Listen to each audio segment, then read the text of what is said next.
la journée de dimanche pour s'adresser à la nation, quand on sait que c'est une journée dédiée à l'Éternel? Il faut savoir que le symbole compte. Déjà, si nous prenons le palais de la nation, c'est tout un symbole. Si nous prenons le dimanche, c'est effectivement le jour où ceux qui croient en Dieu, le jour qui consacrent à la prière, qui consacrent à un moment d'ambiance, de prière, de concentration, pour être en communion avec le Tout-Puissant. Alors pourquoi le dimanche? Certainement parce que d'abord, c'est un jour particulier. On suppose que quand tout le monde est rentré de son culte, de sa messe, on suppose que les gens se retrouvent à la maison.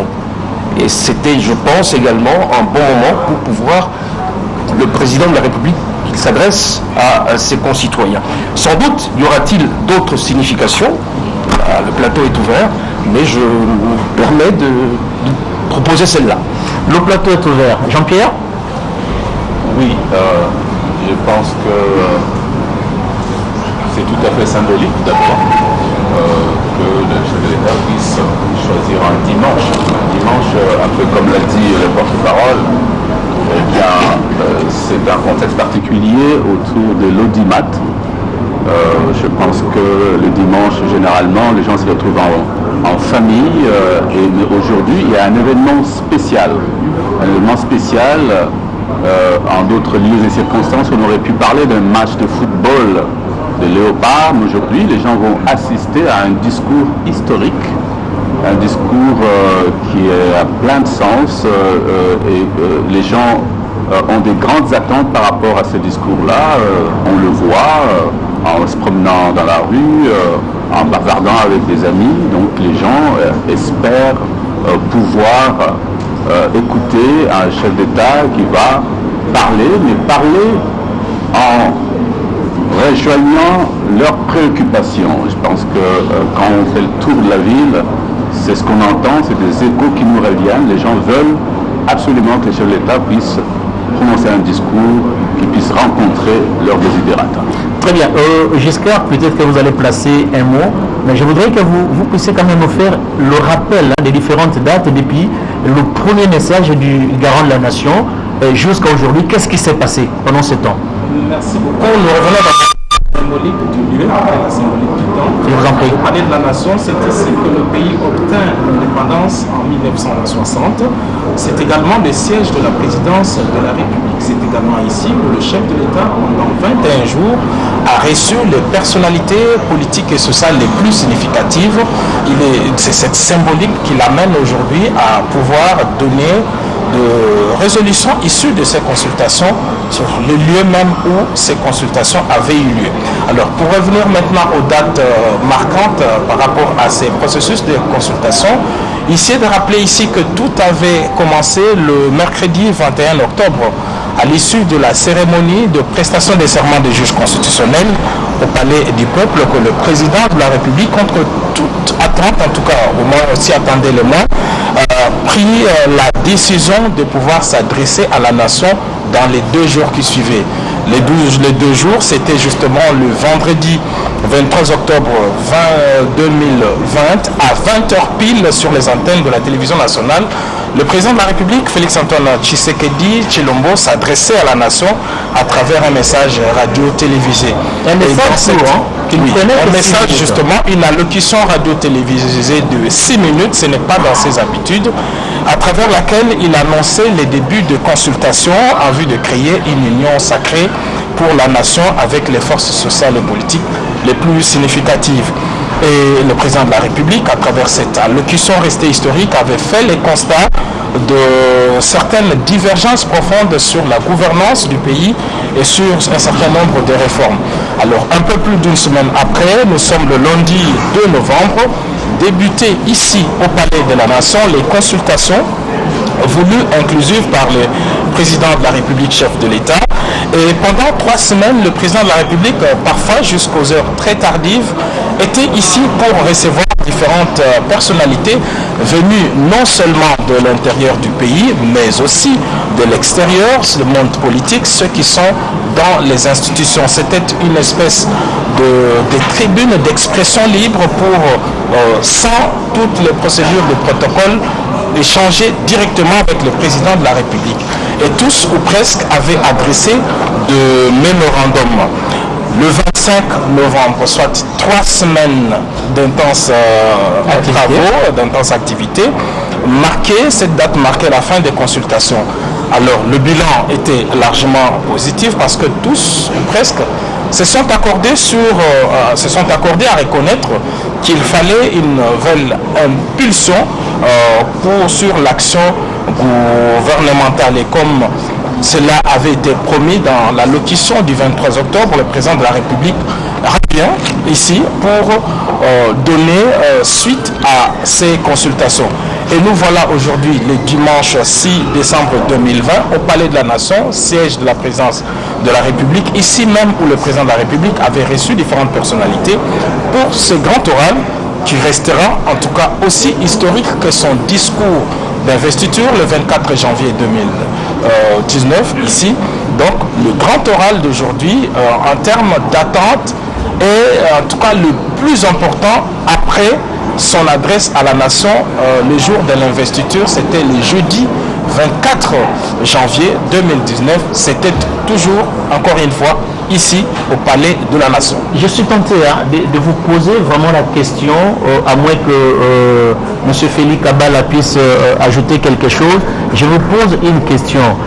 Dans son premier message, on a vu un Félix Tshisekedi Tshilombo entièrement déterminé à mettre fin à tout ce qui se passait, remettre les choses dans l'ordre, tenir compte des préoccupations de la population. Vous estimez qu'après le premier message, après les consultations qui ont eu lieu, nous allons retrouver le même Félix Antoine Tshisekedi Tshilombo avec la même détermination? La question est ouverte. Félix. D'abord, premièrement, j'aimerais dire que cette journée est une journée dominicale. Journée dominicale où les familles sont réunies après avoir fourni un effort très profond pendant la semaine. Et en ce moment, je peux dire que celui qui est à la tête de toutes ces familles sur toute l'étendue de la République démocratique du Congo, qui est son Excellence Monsieur le Président de la République, va démontrer les symboles de cette grande famille qu'on appelle la République démocratique du Congo. C'est la raison pour laquelle la journée choisie, qui est le dimanche, n'est pas une journée choisie juste d'une manière anodine. Donc le Président de la République, lorsqu'il fait ce choix, ce sont des choix très particuliers, des fois peut-être qui ne sont pas compris par certaines personnes, mais après qu'il ait délivré son message, les gens arrivent à comprendre. Vous savez, moi ce que je pourrais dire, le Président de la République reste une personne déterminée. Nous avons le Congo, la République démocratique du Congo, comme étant un bien commun, à nous tous. Le Congo nous appartient tous. Mais dans la réalité, c'est comme si nous avons deux visions différentes de la République démocratique du Congo. Alors la seule personne capable de pouvoir maintenir l'équilibre dans ce qui est ce qu'on appelle le fonctionnement, le bon fonctionnement de la République, des institutions, c'est lui qui a ses prérogatives constitutionnelles, le président de la République, comme la Constitution le dit. Raison pour laquelle la différence de cette vision, il y a entre celui qui veut servir le peuple, avec le slogan simple connu du peuple, le peuple d'abord, et ceux et celles qui veulent rester dans le statu quo. Comme étant arbitre de bon fonctionnement régulier de pouvoir et des institutions, il en assure la continuité. Il devait arrêter le temps. Il a arrêté le temps pour faire des réglages pour lesquels vous et moi, nous sommes dans l'attente de découvrir l'ensemble de ces décisions à travers un processus qui a commencé avec les consultations et aujourd'hui, nous aurons la livraison finale. Monsieur le porte-parole, vous croyez que cette détermination du président de la République sera de mieux encore aujourd'hui pendant son deuxième message? Il n'y a vraiment aucune raison pour que cela puisse changer.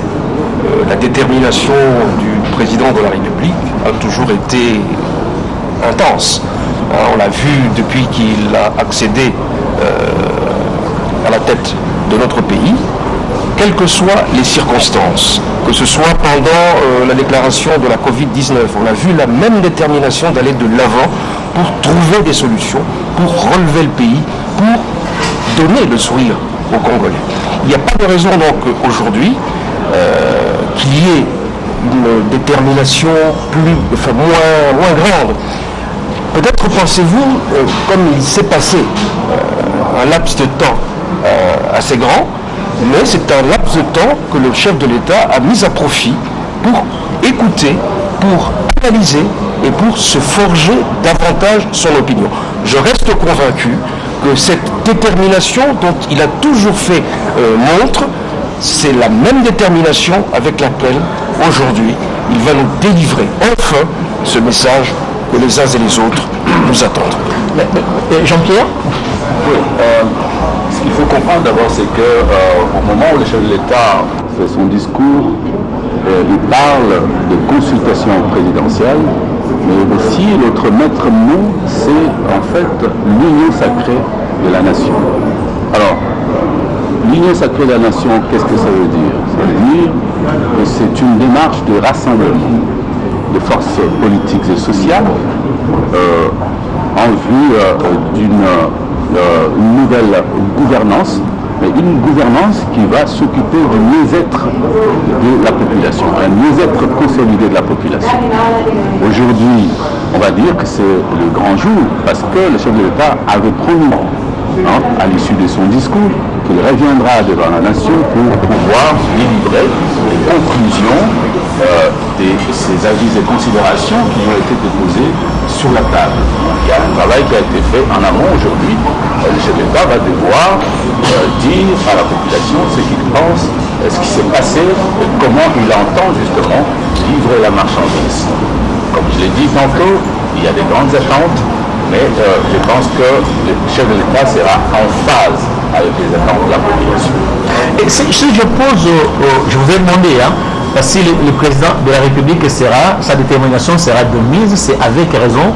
Vous avez compris quand il a initié des consultations, et vous aviez remarqué avec nous qu'il y avait un afflux migratoire des émissaires venus de par le monde, en train d'être reçus par le président de la République, un peu comme qui dirait jouer le rôle des sapeurs-pompiers. Vous croyez vraiment que tout va y aller et pour le mieux, ces préoccupations de la population jusqu'à Koussema, vous croyez vraiment que le président va en tenir compte?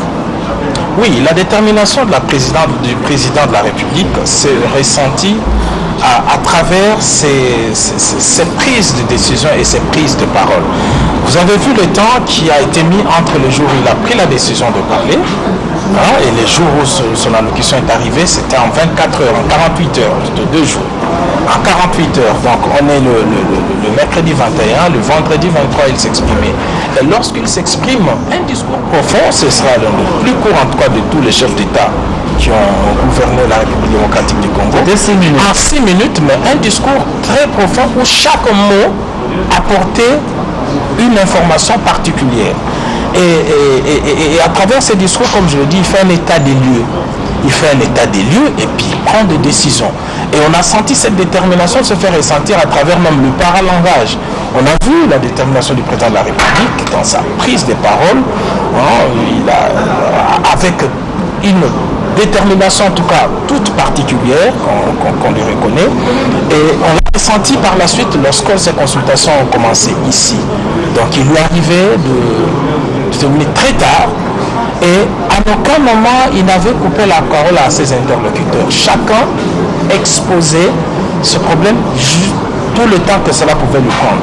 À aucun moment, malgré son agenda de travail chargé, on se rappellera ici que le président a effectué quelques visites, quelques missions à l'étranger, en pleine période de consultation. Il n'a pas délégué le pouvoir. Il était là, seul, avec sa prise de notes. C'est vrai qu'il était assez des collaborateurs, mais lui-même prenait note. Par la suite, il faisait la synthèse. Et cette détermination est encore apparue au moment de la compilation de de tout le mémorandum qui lui ont été présentés. Donc un laps de temps assez raisonnable, et cette même détermination réapparaît aujourd'hui. Il choisit un dimanche. Il choisit un dimanche alors qu'il pouvait, par rapport à son emploi du temps chargé, il pouvait se permettre un repos parce qu'il en a le droit, mais il dit dimanche, il vient, il s'exprime, et ce n'est pas la nuit, hein, comme on a toujours reproché au président de la République. Pourquoi des messages nocturnes? Non, aujourd'hui, il est là, en plein jour. Ces messages vont être adressés à la nation. Donc tout ça, ce sont de petits faits, parfois anodins, mais qui démontrent de la détermination du président de la République à prendre de décisions au nom du salut du peuple. Donc c'est cela. Donc rien ne sera fait contre la population, mais bien au contraire, tout ce qui sera pris ici comme décision le sera pour le bien de la population. Monsieur Félix Kabala, dans son premier discours, une certaine opinion disait que le président avait un discours ésotérique. C'est-à-dire que c'était un discours un peu trop savant au lieu d'aller directement au but. Est-ce qu'aujourd'hui vous croyez que le président va utiliser un discours simple qui peut permettre aux commun des mortels de comprendre facilement le message? Vous savez, merci d'abord pour la question. Le président de la République, c'est un fin diplomate. C'est lui qui représente les symboles de l'unité de la République. Alors lorsqu'il délivre son message doit être consommé au niveau national et au niveau international. Il est à la tête de la République. Donc il ne peut pas se permettre de communiquer dans des termes beaucoup plus radicaux. C'est la raison pour laquelle ce discours n'a pas été utilisé avec de termes savants. Le premier discours du 23 octobre 2020, c'était des éléments de langage pour lesquels le commun des mortels devait comprendre que le président de la République... Beaucoup de gens ont eu du mal à décortiquer justement ce discours. Mais ils ont eu du mal à décortiquer ces discours, c'est parce que peut-être il devrait se fier d'abord aux éléments qui ont été évoqués dans ces discours, parce que le président était en train de faire la rétrospective de son action depuis 2 ans, et cette action était une action commune avec nos frères au sein de la coalition. Vous savez, un conducteur qui est au volant de son véhicule, lorsqu'il conduit selon la formation que l'on donne à un conducteur avant d'obtenir son permis de conduire, il doit regarder tous les éléments indicateurs sur son tableau de bord. Alors, ce conducteur qui est le président de la République, face aux éléments qui s'est présenté, des indicateurs sur son tableau de bord, il se dit, ce véhicule, si j'avance avec ce véhicule tel qu'il est, nous risquons de connaître une avarie matérielle. Lui d'éviter. Donc il a tout fait pour éviter l'avarie matérielle, que ce véhicule ne puisse pas se bloquer en cours de route. Il devait le mettre dans un garage. Le garage où on devait le réparer. Alors il était celui qui devait donner les indications qui lui étaient présentées dans ce tableau de bord afin de remettre ces véhicules en marche. Sinon, vous savez, tout le monde peut être conducteur, mais ce n'est pas tout le monde qui a l'accès à avoir un permis de conduire. Donc le président de la République a mis ses prérogatives en avant. Cela voudrait dire que ces prérogatives n'appellent pas à une discussion quelconque d'un membre d'une institution quelconque qui peut se dire se prévaloir des prérogatives présidentielles pour commencer à créer la confusion. C'est la raison pour laquelle il a initié les consultations, non les concertations ou encore le dialogue, parce qu'il s'est mis en tête, en première ligne, la raison pour laquelle aujourd'hui il va délivrer cette décision après avoir consulté les plus représentatifs au sein de la sphère politique et sociale de la société civile au sein de la République. Vous êtes tous de la présidence de la République, porte-parole, directeur de la presse présidentielle, directeur de la communication, communicateur. Quelles sont les attentes? Vous avez participé de loin ou de près aux consultations qui ont eu lieu ici, au niveau du Palais de la Nation. Vous aviez consulté ou été en contact avec les consultés. Quelles sont les attentes de la population pour que le président de la République satisfasse à leurs préoccupations? Monsieur le porte-parole. Mais les attentes de la population sont nombreuses. On a entendu, évidemment, quand les consultés sortaient de leur entretien avec le chef de l'État, bon, ils se sont livrés ici même à dire ce qu'ils aimeraient que le chef de l'État puisse faire, que le président de la République puisse entreprendre. Ces attentes, je dis qu'elles sont de tous ordres. sur le plan politique.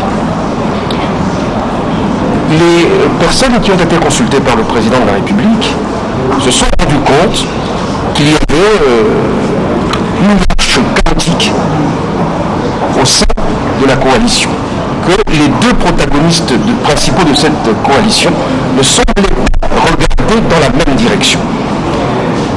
Naturellement, il y a des concessions que cela mais il faut effectivement, je dirais, on ne fait pas des omelettes sans casser les œufs. Ces attentes étaient d'ordre économique. Ces attentes étaient d'ordre social. Ces attentes touchaient également la scolarisation des enfants, l'éducation. Donc c'était des attentes de tous ordres. Naturellement, le chef de l'État n'a pas de baguette magique. Ce qu'il va annoncer aujourd'hui comme décision, c'est quelque part aussi pour stimuler le Congolais. Je crois que ce qui a été quand même important à souligner par rapport aux consultations consécutives à l'adresse du chef de l'État, c'est que c'est cette recherche d'un esprit nouveau. Ce n'est pas pour rien que le président de la République parle de l'union sacrée de la nation.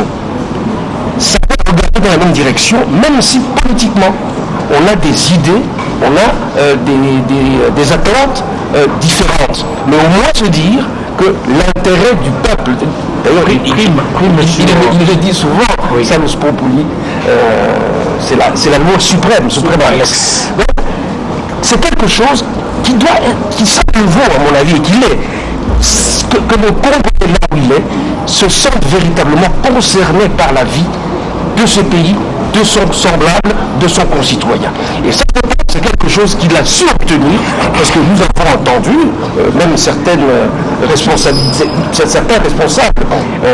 il y a une adhésion populaire. Il y a une adhésion, elle était, en tout cas ici, nous qui avons vécu ces consultations de très près, nous avons senti véritablement cette adhésion. Maintenant, il s'agira de traduire, de finir la finir dans les buts.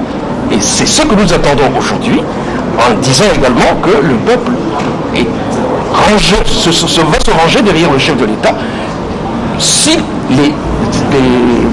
ce qu'il attend du chef de l'État va dans le sens de ses attentes à lui, ce public-là, ce peuple-là. Moi, je pense que le chef de l'État est tout à fait conscient de ça. Et ce que nous attendons aujourd'hui, à mon avis, ça va marquer notre histoire. Monsieur Jean-Pierre, restons dans le domaine politique. Le porte-parole venait tout à l'heure le dire. Au regard de cette divergence combien flagrante entre le FCC et le CACH,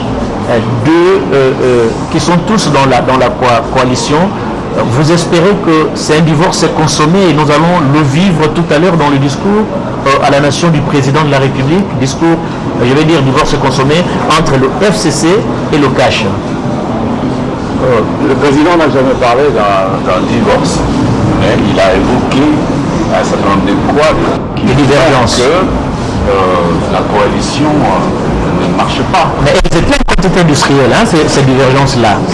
La liste était énorme, et elle n'était même pas exhaustive d'ailleurs. Mais vous savez, lorsque les gens vont en coalition, avec un programme commun de gouvernement, je pense qu'ils doivent en principe regarder dans la même direction. Ce que le chef d'État a dit dans son discours, c'est qu'au bout de 2 ans, il a constaté que les deux partenaires politiques ne regardaient pas dans la même direction. Donc il fallait mettre un stop. Et puis voilà, pour lui, il est question d'échanger de fusil d'épaule. Est-ce que ce sera avec les FCC? Est-ce que ce sera avec d'autres partenaires politiques? Je pense que quand il a appelé à initier le consultation présidentiel, il a parlé des forces représentatives du pays. Et donc, on a constaté que dans ce palais, il y a beaucoup de gens qui ont défilé. Je reviens à vous, M. Jean-Pierre Wakwana, vous êtes directeur de la communication à la présidente de la République. Les images, si la réalisation est avec nous, montrez-nous. Voilà, nous allons vivre l'arrivée en live du président de la République qui va devoir faire son entrée tout à l'heure ici, au niveau du palais de la Nation. Très chers téléspectateurs, vous le remarquez au travers des images qui vous arrivent sur votre petit écran, c'est bien l'arrivée pour bientôt ici au niveau du palais de la nation où le président de la République va s'adresser solennellement à la nation. Le décor est donc planté. L'hymne national sera entonné tout à l'heure ici au palais de la nation. C'est pas enregistré. Nous avons la fanfare de la garde républicaine qui est là en live, qui va entonner l'hymne national. Le motard éclaireur du cortège présidentiel fait son entrée ici au niveau du palais de la nation. Très chers téléspectateurs, nous vous avions dit, la télévision nationale congolaise a mobilisé son personnel et sa logistique pour vous proposer en direct ce message à la nation du président de la République. Il vient de quitter sa résidence, il va devoir faire son entrée ici, vous le remarquez, les motards sont déjà là. Il va devoir faire son entrée ici au niveau du palais de la nation pour s'adresser officiellement à la nation. Ce message ne sera pas enregistré, vous allez le remarquer, c'est un message en direct, comme il a fait dans sa première adresse au niveau de la cité de l'Union africaine. Le chef d'État donc va s'adresser en direct à la population congolaise. Monsieur Jean-Pierre, je vous ai arrêté momentanément. C'était juste pour annoncer l'arrivée du garant de la nation ici au niveau du palais et de la nation. Jean-Pierre. Alors, lorsque les deux familles politiques se mettent ensemble avec un programme commun de gouvernement, je pense qu'ils devraient en principe regarder dans la même direction afin de pouvoir répondre aux désidérata de la population. C'est bien la présidentielle que vous voyez, très chers téléspectateurs, au travers de ces belles images qui vous arrivent sur votre petit écran. Nous allons rester avec ces images, avec la complicité de la réalisation, Maxime Androquois, rester, garder ces belles images jusqu'à la descente du président de la République de sa Jeep, et aussitôt après, le chef de l'État va rejoindre ses bureaux, juste pour quelques temps, prendre les dispositions, permettre au protocole, celui du protocole de quelques dispositions protocolaires, permettez-moi la répétition, et puis après, il va faire son entrée ici, au niveau de ce couloir. Moi, j'ai toujours appelé ça le couloir du bonheur, le couloir présidentiel. C'est là où se trouve l'endroit où il va prononcer officiellement son discours à la nation tout à l'heure. Jean-Pierre, vous disiez... Alors, j'espère que... Vous interrompez parce que le chef a déjà fait son entrée. Ouais. Il va devoir gagner ses bureaux avant de s'adresser à la nation. Alors, je disais ceci, que lorsque les partenaires se mettent ensemble pour atteindre un certain nombre d'objectifs, il faudra que l'un d'eux, aujourd'hui, dise une chose et son contraire à la fois. Alors, lorsque vous avez bien suivi les discours du chef de l'État, il a fait allusion à des blocages. Alors, les blocages devraient bien venir provenir d'un camp. Ici, il s'agit des RCC. Et donc, aujourd'hui, le chef de l'État, comme je le disais, devait s'arrêter et puis essayer de changer le fusil d'épaule. Et je pense que dans son discours, il a bien dit qu'il devait se référer aux forces représentatives du pays. Et c'est ainsi que vous avez vu ici tous les noms des consultations présidentielles, différentes personnalités politiques, les gens qui sont venus de la société civile, même ceux qu'on appelle généralement des sans-voix. Donc on a vu les chefs de l'État recevoir des orphelins, des mamans maraîchères, des personnes vivant avec handicap. C'est tout le monde, autant vous dire que personne n'a été laissé de côté. Donc c'était une posture d'écoute afin qu'ils puissent avoir le plus d'éléments possibles, les plus des avis possibles, afin que ça lui permette en dernier ressort de prendre des décisions qui vont devoir s'opposer. Si vous me demandez si le partenaire politique de la coalition a été associé à ces consultations, de manière oui, parce qu'on a vu ici même au Palais de la Nation des figures très connues de cette famille politique qui appartient au sénateur à vie, qui ont été reçus par le chef de l'État. Et au sortir de leurs audiences, ils ont clairement clairement appuyé la démarche du chef de l'État. Et bien entendu, cela veut dire que dans ce pays, il y a encore, malgré tout, des patriotes et donc des gens qui ont entendu cet appel patriotique du chef de l'État et qui, malgré leur philosophie, leur appartenance politique, se sont dit il est temps d'aller rejoindre le train qui est pratiquement en marche. Mais cette adhésion populaire était quand même un peu curieuse, hein, Giscard Koussema. On a vu des grosses pointures du genre Bemba, du genre Katumbi, adhérer à ces consultations initiées par le chef de l'État. C'est quand même un peu curieux, non? C'est la preuve de l'inclusivité voulue par le président de la République. Je l'ai dit tantôt, très souvent, nos acteurs politiques, les acteurs sociaux, expriment leurs pensées, soit à travers des médias, à travers les réseaux sociaux, mais cette fois, l'occasion leur était offerte de rencontrer directement le président de la République et d'échanger avec lui au-delà du circuit administratif qui est généralement long. Et il faut saluer le courage de ces acteurs politiques, hein, comme Jean-Pierre Bemba, comme Moïse Katumbi et tous les autres, hein, Denis Mukwege, toutes les forces sociales et politiques. On a vu les cardinals archevêques, le cardinal mairie. Bref, on a vu également les enfants des rues, on a vu les professeurs d'université, on a vu... Bref, toutes ces personnes ont eu cette occasion de rencontrer directement le président de la République. Ça, c'est aussi la preuve de la gouvernance de proximité. Pour mieux comprendre aujourd'hui les attentes de la population, il faut revenir aux motivations qui ont amené le président de la République à pouvoir initier ces consultations. Nous n'allons pas revenir, tout a été dit par nos collègues, mais on retient tout de même qu'il y a des divergences profondes. Après 2 ans de gouvernance, le président de la République a fait montre d'une capacité de résilience exemplaire. Il a fait preuve de beaucoup de patience. On l'a vu, hein, aller vers le leader de la famille politique de son successeur. Il a fait tout ce qu'il pouvait à un moment donné en tant que garant du bon fonctionnement des institutions, en tant que numéro 1 de 80 millions de Congolais. Il devait marquer un moment d'arrêt pour essayer de donner une nouvelle impulsion à la gouvernance.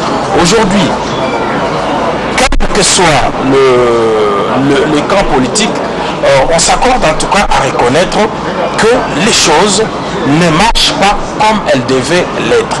Et il est normal que le président de la République, très au fait de tout ce qui se passe au sein de la société, prenne cette initiative qui aurait été dans tous les cas la plus courte, Blaise Bokoki. Aux téléspectateurs, vous êtes nombreux, hein, non seulement en République démocratique du Congo, mais également à travers le monde. Ne paniquez pas, de grâce, ne paniquez pas. Nous interrompons momentanément ce plateau spécial et nous remettons l'antenne à la station, la RTNC, à la cité de la Voix du Peuple. Et quelques minutes après, nous allons revenir ici pour suivre ce débat, avant bien sûr de suivre l'important message du président de la République à la nation.